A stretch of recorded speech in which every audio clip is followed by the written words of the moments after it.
Olá, somos graduandos da Faculdade de Ciências Contábeis da Universidade Federal de Uberlândia. Iremos apresentar uma análise das demonstrações contábeis, com ênfase no balanço patrimonial da Eletrobras ano 2015, à luz dos pronunciamentos técnicos 04 e 27.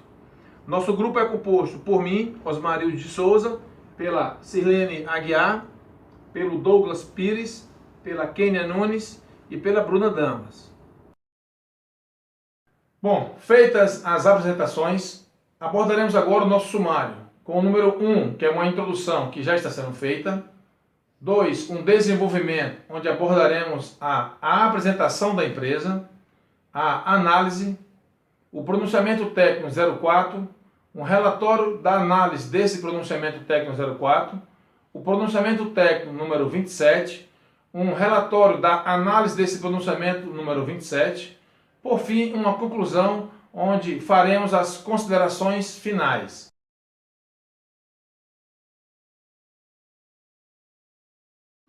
Como ponto importante da introdução, destacamos aí que a justificativa central para a realização desse estudo reside na possibilidade de acrescentar novos achados científicos ao conhecimento já trazido pela contabilidade intermediária 1.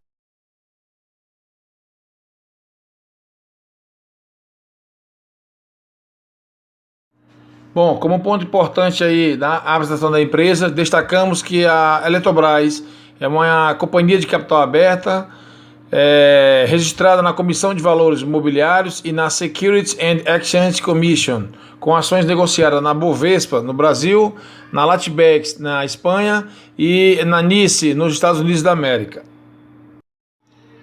Destacamos ainda que a Eletrobras exerce a função de holding, fazendo aí o controle acionário de 6 empresas de geração e ou transmissão de energia. Possui ainda o controle acionário direto de mais 7 empresas distribuidoras de energia.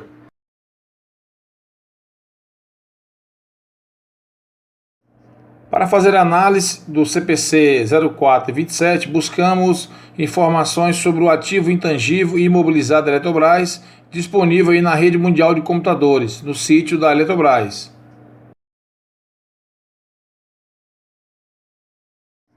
No balanço patrimonial, também disponível na rede mundial de computadores, no sítio da Eletrobras, podemos identificar a coluna de nota com alguns números. Essa nota faz referência à nota explicativa que explica as mutações patrimoniais.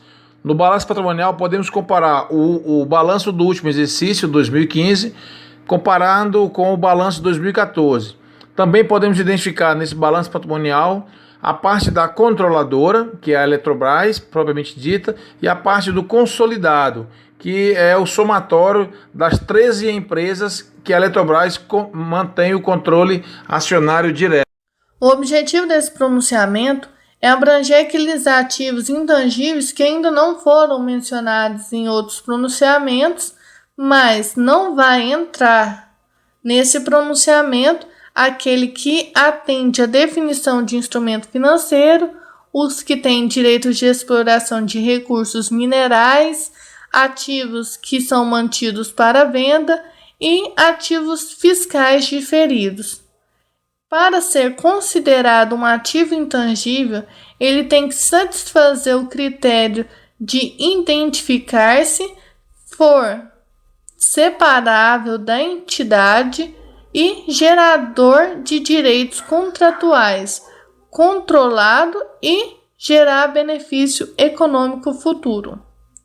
Esses benefícios gerados vão incluir as receitas de venda, a redução de custo, de outros benefícios resultantes do uso desse ativo pela entidade. Nós temos a aquisição separadamente, que vai incluir o preço da compra, acrescido do imposto, menos o desconto comercial e o abatimento. Para a aquisição no contexto da combinação de atividades empresariais, o seu custo será o valor justo na data da aquisição, refletido na expectativa do mercado e apurado com a correção suficiente para ser reconhecido separadamente no ágio do goodwill e se a vida útil é definida. Já na aquisição por permutação, ele vai ser avaliado a valor justo, a não ser que não tenha a natureza comercial ou que não possa ser mensurado o seu valor corretamente. O goodwill é um ágio que tem por expectativa de rentabilidade futura, ele não pode ser amortizado e representa um pagamento antecipado da expectativa desse ganho que será gerado. Quando for pertinente a uma coligada, tem que incluir no investimento e deve testar a sua recuperação do valor do investimento, incluindo o ágio, que não pode ser reconhecido como ativo se não puder identificar com segurança o seu custo. Já o reconhecimento discriminado na fase da pesquisa e o desenvolvimento, eles têm formas diferentes. Para a pesquisa, o gasto tem que ser reconhecido na despesa, enquanto o desenvolvimento é reconhecido apenas se puder demonstrar sua viabilidade. O reconhecimento ele é feito pelo método de custo ou de reavaliação. No método do custo, o reconhecimento inicial ele deve ser apresentado o custo menos a eventual amortização e perdas acumuladas por redução ao seu valor recuperável do ativo. Já no método por reavaliação, após o reconhecimento inicial, o ativo deve ser apresentado pelo valor reavaliado correspondente ao seu valor justo na data da reavaliação, menos a amortização acumulada e provisões para perdas. Já a vida útil, ela é definida ou indefinida. Para os casos de vida útil definida, a amortização é feita de forma sistemática ao longo da vida útil e a vida indefinida, ela não pode ser amortizada, porém tem que se fazer o teste por perda do valor no mínimo uma vez no ano, comparando com o valor recuperável com o valor contábil.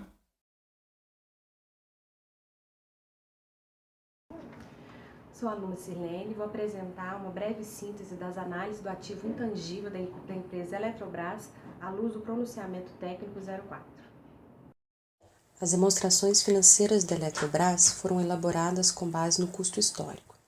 O custo histórico geralmente é baseado no valor justo das contraprestações pagas na data das transações.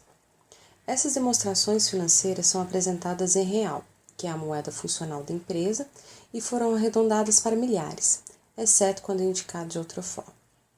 Os ativos intangíveis da empresa compreendem basicamente os direitos de uso da concessão, mas incluem também ágio na aquisição de investimentos e gastos específicos associados à aquisição de direitos, acrescidos dos respectivos custos de implantação, quando aplicável.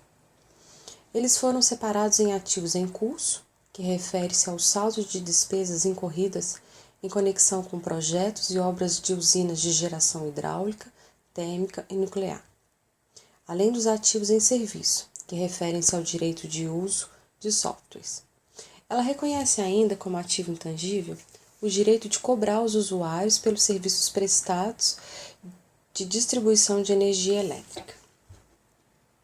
O ativo é apresentado líquido da amortização acumulada e das perdas por redução ao valor recuperável, o impairment, quando aplicável. Na tabela foram detalhados os valores dos intangíveis da empresa, considerando o saldo inicial do ano, as adições e as baixas ocorridas durante o período, bem como as transferências e reclassificações geradas, resultando num valor líquido divulgado no balanço patrimonial da empresa em 2015.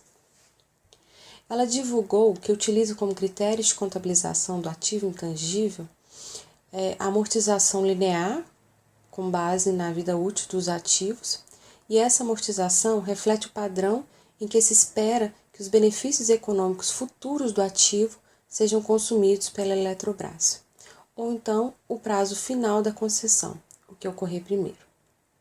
A vida útil estimada é revisada no fim de cada período e o efeito de quaisquer mudanças nas estimativas é contabilizado prospectivamente. O padrão de consumo dos ativos tem relação com sua vida útil econômica, considerando que os ativos construídos pela Eletrobras integram a base de cálculo para a mensuração da tarifa de prestação dos serviços de concessão. O teste de recuperabilidade é efetuado anualmente utilizando o método valor presente dos fluxos de caixa gerados pelos ativos, considerando que não há mercado ativo para os ativos vinculados à concessão. Para a provisão de redução ao valor recuperável de ativos de longo prazo, foram consideradas as seguintes premissas: um crescimento compatível com os dados históricos e perspectivas de crescimento da economia brasileira, uma taxa de desconto após os impostos específico para cada segmento.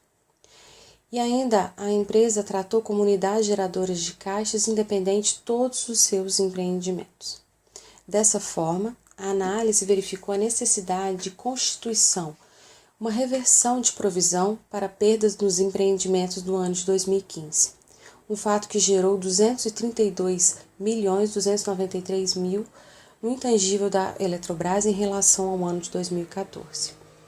Houve impairments de 5,991 milhões, fortemente influenciado pelo impairment da usina termonuclear de Angra 3, no montante de 4.973.000.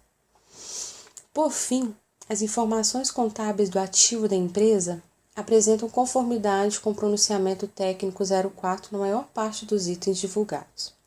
Entretanto, a empresa não separou intangíveis gerados internamente dos demais. Não apresentou os critérios de definição da vida útil dos intangíveis.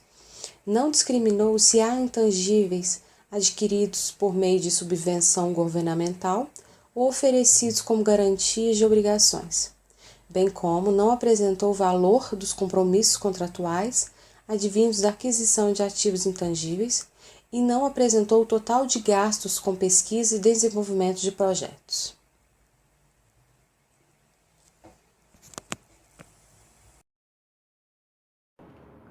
Olá pessoal, sou a aluna Kênia, da Faculdade de Ciências Contábeis e vou abordar os aspectos teóricos do CPC 27, que trata do ativo imobilizado.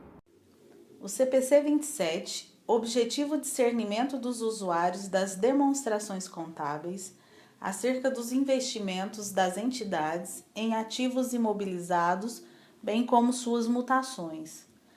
Ativo imobilizado é o item tangível mantido pela empresa para uso na produção, fornecimento de mercadorias ou serviços, para aluguel a outros ou para fins administrativos, e que se espera utilizar por mais de um período.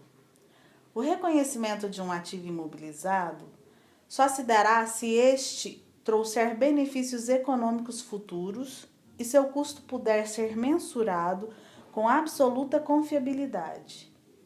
E estes devem ser reconhecidos no momento em que são incorridos. Ferramentas, peças de reposição só serão classificados como ativos imobilizados se forem usados por mais de um período ou se forem usados em conexão com outros ativos imobilizados. A aquisição de itens que compõem o ativo imobilizado se dá por diversos fatores. Alguns podem ser adquiridos por razões de segurança ou razões ambientais, mas de certa forma, em conjunto a outros ativos, trarão benefícios econômicos à entidade. Em se tratando de manutenção periódica, os custos com ativos imobilizados serão reconhecidos no resultado quando incorridos, mas não aumentam o valor do item reparado. Quanto ao custo, este é composto pelo preço de aquisição, acrescido dos impostos não recuperáveis e deduzidos dos descontos e abatimentos a que se tiver direito. Todo o gasto necessário para colocar o imobilizado em condições de uso e também os custos com a desmontagem e remoção e restauração do local onde estava alocado o imobilizado, entrarão na composição do custo do item imobilizado. E estes custos só cessarão quando este item estiver nas condições operacionais ideais para a administração. Ainda falando de custo, o item do imobilizado deverá ser reconhecido pelo seu preço à vista. Se este for adquirido a prazo, os valores excedentes serão reconhecidos como juros do período. A troca de ativos é uma operação que gera algumas dúvidas. Em resumo, se não houver diferença significativa de valor entre os bens permutados e se o valor do ativo recebido ou cedido não puder ser mensurado com segurança, então a alternativa indicada pelo CPC é a adoção do mesmo valor contábil do ativo cedido. Para as demais situações, o ativo deverá ser contabilizado utilizando o valor justo. Reavaliação.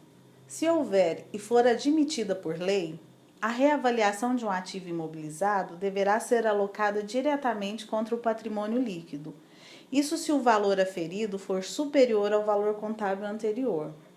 Caso o valor seja inferior, ou seja, o bem tenha perdido valor, deverá ser debitado diretamente numa conta de resultado.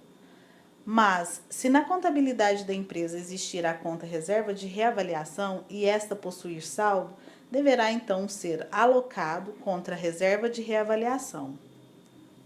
Em se tratando de depreciação, o CPC indica que pode ser apropriado depreciar separadamente itens individuais de um mesmo ativo. Por exemplo, pode ser adequado depreciar separadamente os motores e a estrutura de um avião, se tiverem vida útil diferentes. Terrenos e edifícios também são ativos separáveis e são contabilizados separadamente, mesmo quando são adquiridos em conjunto.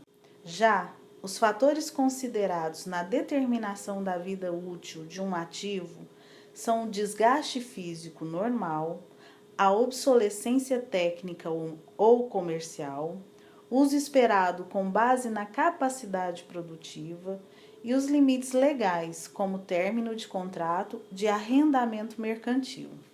Os métodos utilizados para depreciação são os de depreciação em linha reta ou cotas constantes, o de saldos decrescentes e de unidades produzidas.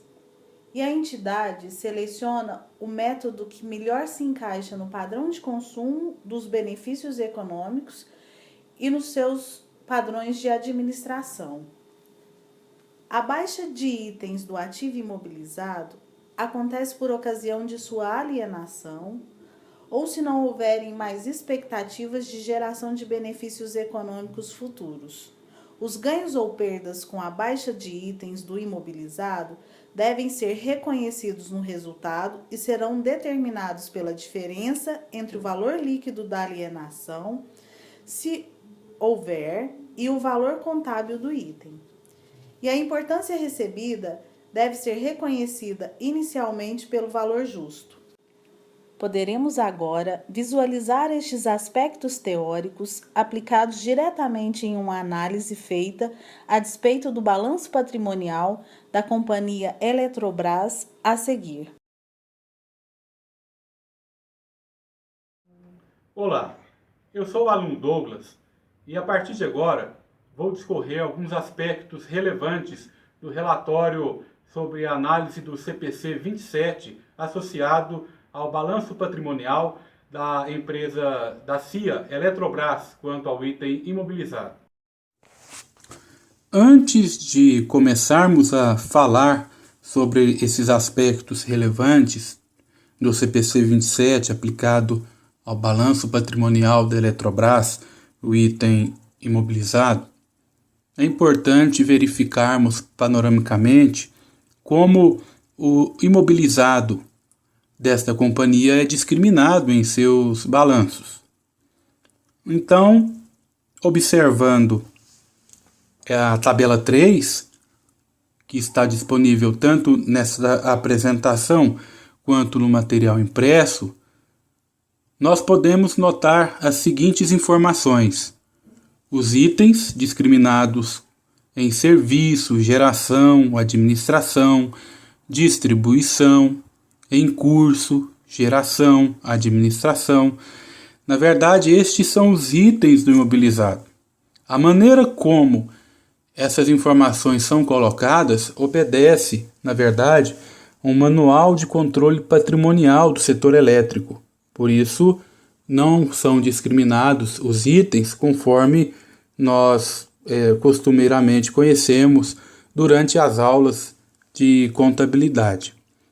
Outra informação importante é que neste aspecto aí do imobilizado, a empresa, a companhia, discrimina o valor bruto dos seus ativos, a depreciação acumulada, o valor líquido também.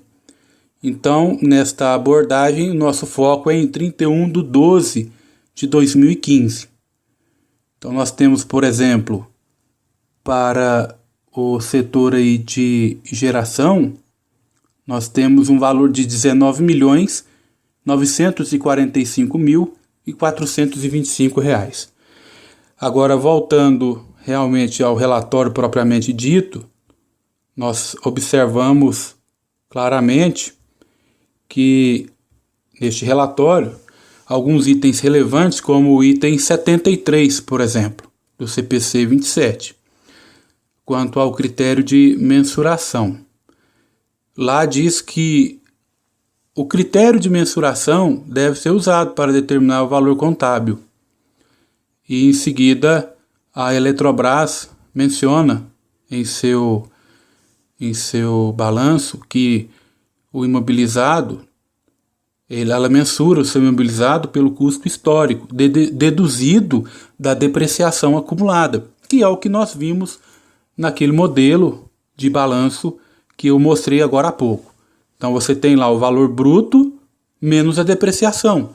Aquilo é o custo histórico menos a depreciação que é acumulada. Outro item importante é o método de depreciação.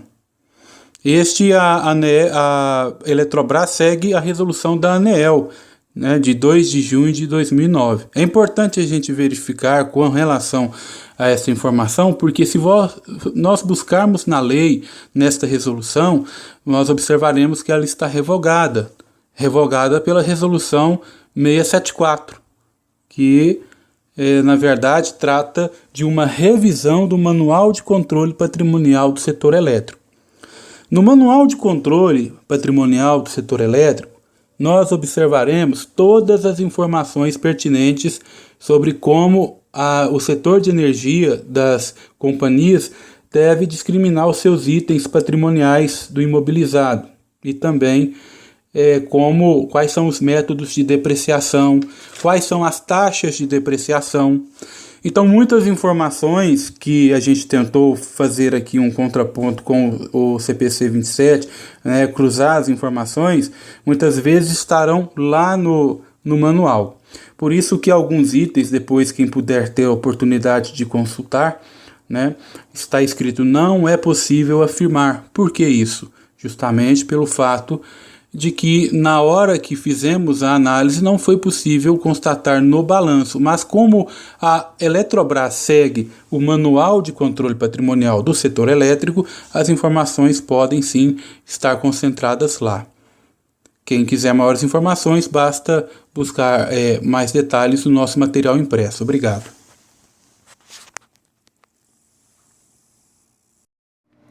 Bem, pessoal, como conclusão, faremos agora as considerações finais. Conforme a análise das demonstrações contábeis finalizadas em 31 de dezembro de 2015, a Eletrobras apresentou informações financeiras individuais e consolidadas de modo a demonstrar sua posição patrimonial em estudo. Todavia, há indícios da existência de supostos atos ilegais apontados na operação conhecida como Lava Jato e seus desdobramentos, que não foram considerados no levantamento dos dados contábeis, além de não terem sido considerados os impactos decorrentes dos temas. Dessa forma, a partir do relatório de análise das demonstrações contábeis apresentadas por nosso grupo, observou-se que a empresa não cumpriu adequadamente com todas as exigências regradas nos pronunciamentos técnicos utilizados como pilares para a averiguação das divulgações contábeis da Eletrobras. Entretanto, informações relevantes para os stakeholders foram apresentadas em todas as demonstrações analisadas por nós. Contudo, o objetivo central da prática exercitada denotou necessidade de acompanhamento e constante atualização dos conhecimentos e técnicas contábeis, a fim de executar uma prestação de serviço coerente com a realidade empresarial, em consonância com os princípios contábeis e as normas brasileiras de contabilidade vigentes no país. Assim, espera-se que os resultados desta investigação possam ser somados a outros conhecimentos contábeis advindos de outras pesquisas e, desta forma, contribuam para o desenvolvimento do mercado empresarial relacionado com possíveis determinantes do sucesso do contabilista nacional.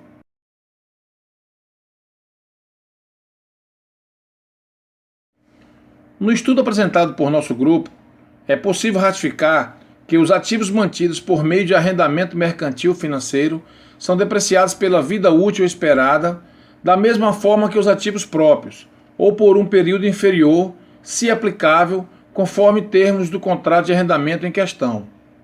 Um item do imobilizado é baixado após a alienação ou quando não há benefícios econômicos futuros, resultantes do uso contínuo do ativo. Quaisquer ganhos ou perdas na venda ou baixa de um item do imobilizado são determinados pela diferença entre os valores recebidos na venda e o valor contábil do ativo, e são reconhecidos no resultado do exercício. A administração da companhia utiliza os critérios definidos na resolução da ANEEL, número 367, de 2 de junho de 2009, na determinação da vida útil estimada dos bens do ativo imobilizado, limitada ao prazo de concessão para as operações que estão no escopo da interpretação técnica 01 para contratos de concessão, por entender que elas representam adequadamente a referida vida útil, com movimentação segundo a tabela 5, já apresentada. Por fim, esperamos que o objetivo do nosso grupo tenha sido alcançado por meio da análise das demonstrações contábeis da Eletrobras, ano 2015, em consonância com os pronunciamentos técnicos CPC 04 e 27. Esperamos ainda que nosso trabalho possa, de alguma forma, contribuir com os objetivos da disciplina Contabilidade Intermediária 1 e com a formação dos graduandos em contabilidade. Nosso muito obrigado.